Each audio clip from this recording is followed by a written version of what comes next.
For the first time, most Americans believe that our best days are behind us. This is an election in which we should be talking about the path ahead. But you don't hear any answers coming from President Obama's re-election campaign. That's because he's intellectually exhausted, out of ideas, and out of energy. And so his campaign has resorted to diversions and distractions, to demagoguing and defaming others. It's an old game in politics. What's different this year is that the president is taking things to a new low. It wasn't supposed to be this way. His was the campaign of hope and change. He was the candidate who was going to bring a new era to American politics. In 2008, candidate Obama said this, quote, "If you don't have any fresh ideas, then you use stale tactics to scare voters." He also said this, "If you don't have a record to run on, then you paint your opponent as someone people should run from."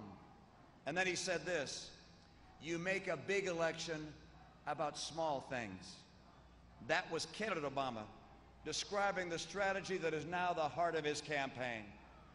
His campaign and his surrogates have made wild and reckless accusations that disgrace the office of the presidency.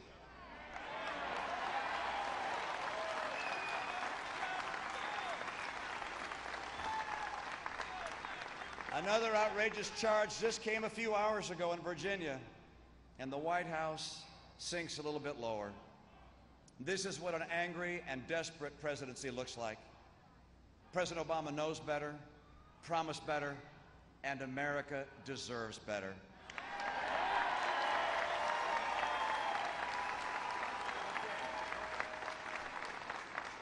Over the last 4 years, this president has pushed Republicans and Democrats about as far apart as they can go. And now he and his allies are pushing us all even further apart by dividing us into groups. He demonizes some, he panders to others. His campaign strategy is to smash America apart and then try to cobble together 51% of the pieces. If an American president wins that way, we would all lose. But he won't win that way.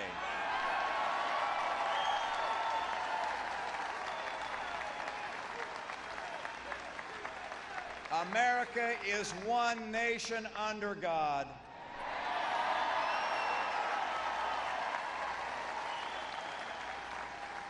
American history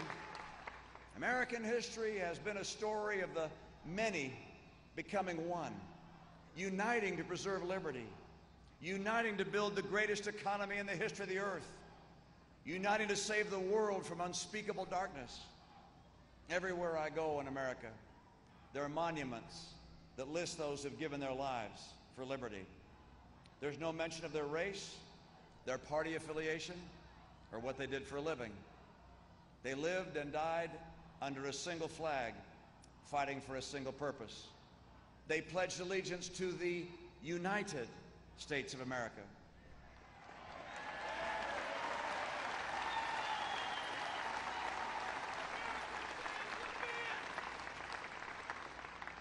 So, Mr. President, take your campaign of division and anger and hate back to Chicago and let us get about rebuilding and reuniting America.